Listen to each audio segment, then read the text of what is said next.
Ma? Oh, Anong ulam? kaya pa nga ni. Humutan pa ako. Magulay kita. Sige. Gano'n ka, Ma? Kakape. Buti na lang itong kape. Sige, so bumili ka muna, mother, ng kapartner sana ng pangkape mo, tinapay. Tapos, huwag ka na lang muna ang manguha ng gulay ngayon kasi ako na lang, bibili na lang tayo ng karne. Sige. Sige. So, hintayin mo na lang ako dito. Hi, maning papa, ma. Adi gawas. Sige, kadiyong ko, anay. Kape ka na lang muna dyan. Pa, gano'n ka? Dari ka basic? Right. Opdiyan na ako ako ay na kung mapalit kita yung mga pangunang pangailangan natin. Wala. Ikaw ko lang kapali kay So, ito yung panggasolina mo. Sige, thank you. So, let's go.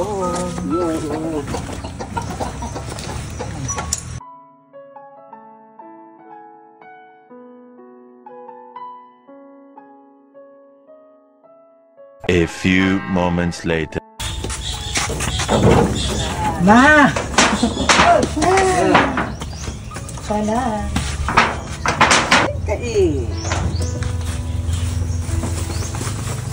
Sana! Ay, grabe ka. Ang bigat niya, guys.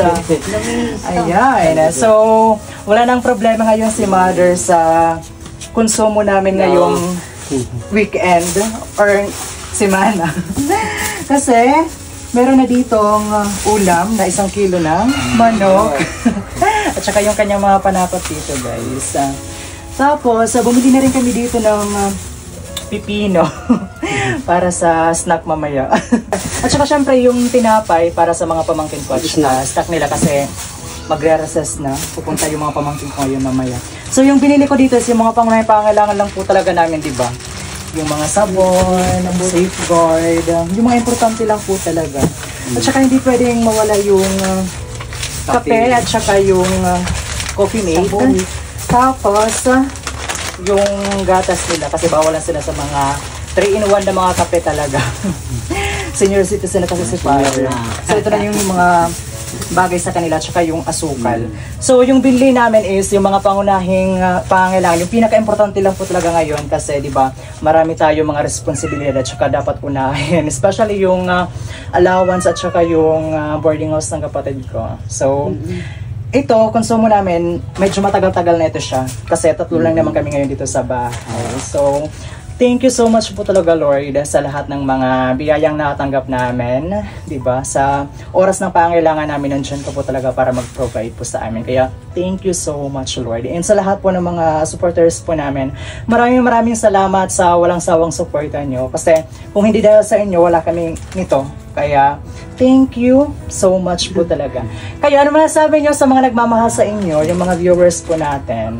Maraming salamat sa inyong lahat, mga follower. Ano tayo ng Panginoon. Salamat sa inyo. Yes. Maraming salamat po. Kumusta kayo?